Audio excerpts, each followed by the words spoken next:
Yourself, Al. Why, after 2 wars and a bucket full of medals, I'm still a major? Well, I wasn't going to ask that, sir. Booze and Pudenda. Well, I can handle the booze all right. But it was the Pudenda that got me. I don't know that word, sir. Well, in bladder circles, I think they call it pussy. Don't laugh, son. Listen, in the Pentagon, there's a secret vault, and nobody has the key but the chief of staff. Wears it around his neck. And in that vault is a list of names of officers who are not gentlemen.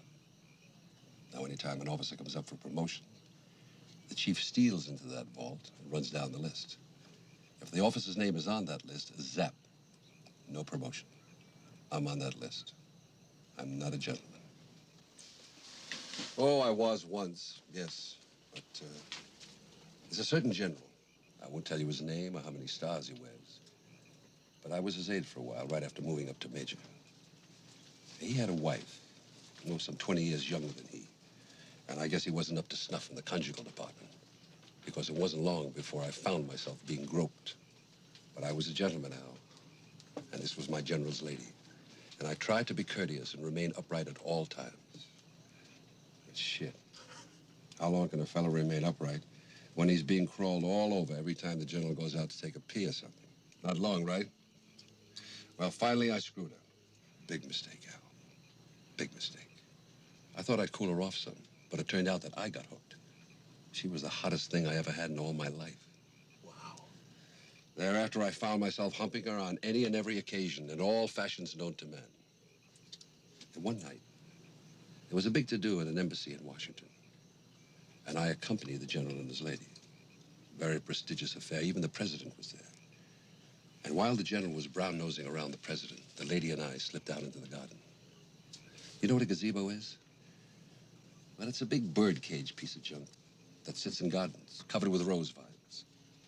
The lady and I slipped quietly into this dark little bower, as she sat with her back to the door while I remained standing, keeping a sharp lookout all around. Whereupon she proceeded to make love to me, orally. Well, as you well know, there comes a time in the sexual encounter when a fella is apt to lose interest in the surroundings, which is precisely what I was guilty of doing. And when things swam into focus, the first thing I saw was the general, standing in the arch, pink roses all around his old gray head. And next to him was the ambassador's wife, and you know who. The president? Of the United States, on a tour of the embassy gardens. Jesus H. Christ.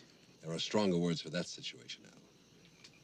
Like gee whiz, and oh gosh, and golly. Because the lady with her back to the door didn't know they were there. And she had not yet ceased operations. And that's why, after all these years, I'm still a major. What'd you do? Do? When you saw him standing there? I did the only thing I've ever been trained to do. I saluted.